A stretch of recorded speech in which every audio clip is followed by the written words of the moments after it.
Welcome back, everyone, to another episode of This Week with Bleek. We got some news today. We got some curated articles, fresh from the front and back pages of the internet. I'm your host, Bleek Rides. Thank you for coming along on this news adventure.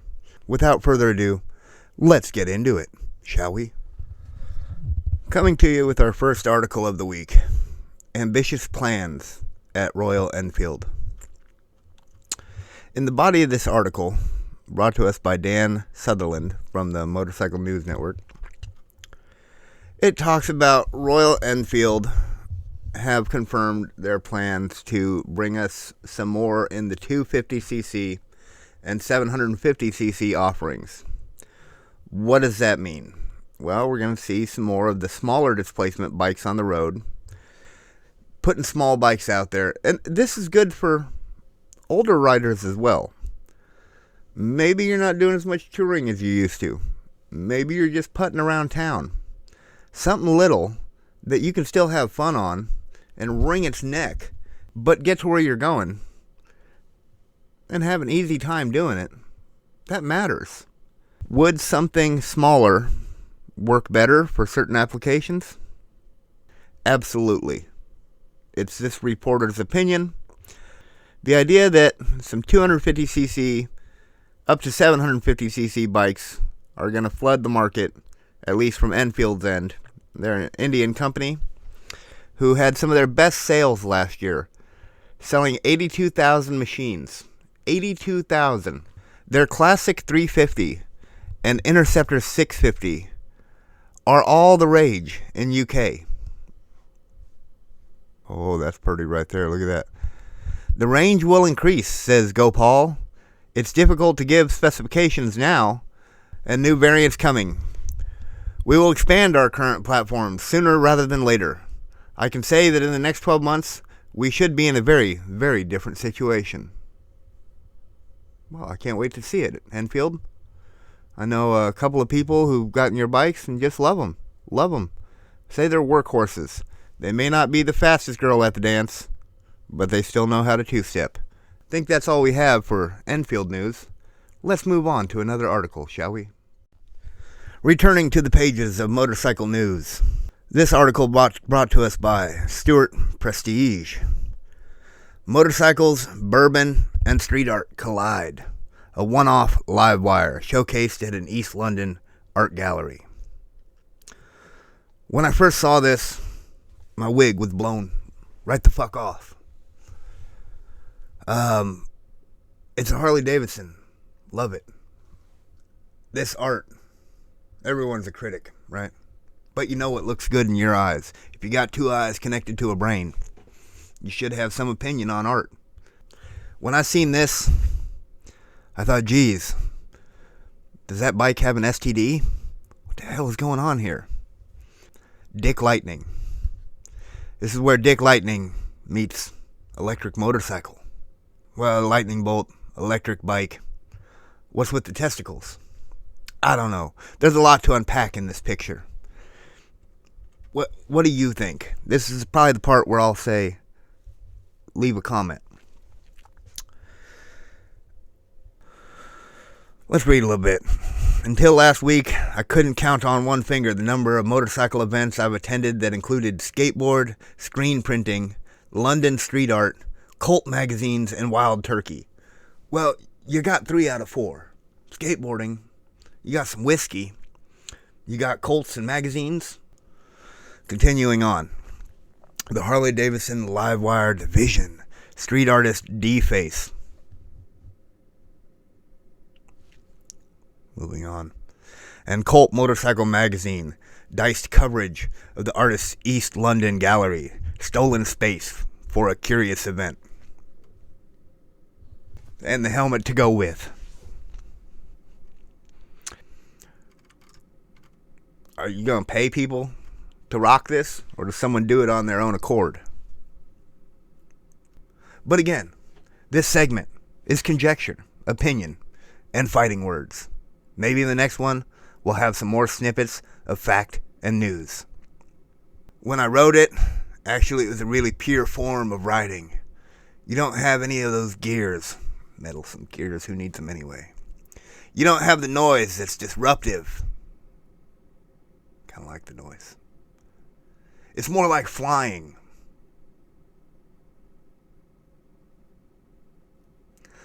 This event featured giveaways of skateboards designed by D-Face with 3 art forms: motorcycle, skateboard, and street art representing freedom. Scott hopes similar events could be realized upon the release of the Livewire in the UK. Now, here's the good. Electric bikes in the UK. They have noise ordinances in the UK. They have microphones they're putting up on poles to catch people with excessively loud exhausts. I mean, they're really clamping down on the rules. They're really putting a book together about what to and not to do on any number of wheels. You know, you got to stay relevant. You got to stay current. And when all the other companies are also putting out electric offerings, this is good. This is good. I'm glad somebody's playing around with the Harley. I wish they'd put a little more effort into it instead of Dick Lightning. But what's that old saying? All press is good press. There you go. Think we spent enough time on that. I'm done defecating this segment. If you want to, leave a comment, and we'll talk about it further, perhaps in a poll in the community tab or in another video. Cut.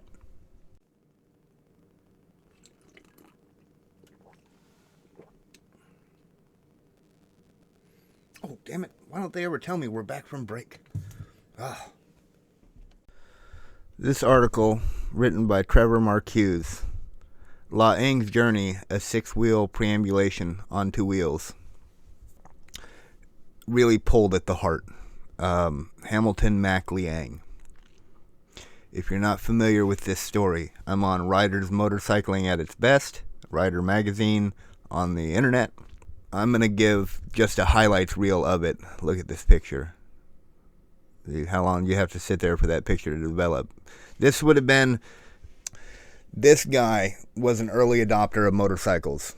It mentions him riding in 1903. What he was riding exactly is unknown. In 1915, he bought a Harley Davidson 11F. Hamilton viewed himself as a motorcycle naturalist. He liked to take 2 wheels, go out into nature, and experience it. If he didn't have the chance to do that at least once a year, he didn't feel like he was enriching his soul. And I kind of agree.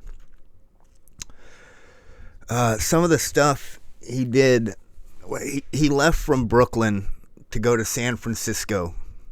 This was an 11 horsepower, top speed 65 mile an hour bike, in a time when roads were mostly muddy tracks. He managed to travel through Utah and Nebraska, facing some of the harshest roads and conditions any of us could, on 2 wheels, on an 11 horsepower bike, just packed at the time to the gills. People had remarked at the World's Fair about these elongated handlebars that he liked for more comfort. Negotiating dried mud would be a low point of this man. Today's motorcycle travelers might be surprised to discover what was in his panniers. Packed away, in his canvas satchels, he had an eating kit, a sleeping kit, trapoline, and ground sheets. He also had a shoehorn and mending kit, a shaving kit, as well as extras, a big Kodak. He wore a cap and an army shirt, riding trousers, and leggings, stressing that the shirt and trousers ought to be made of wool. I mean, traveling the country, doing C&Cs at that time.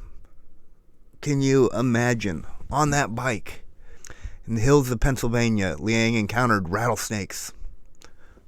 Any other fears he might have had about pressing on in the search of the adventure and glory he tempered with philosophy. How similar to the roads is our entire spin through life.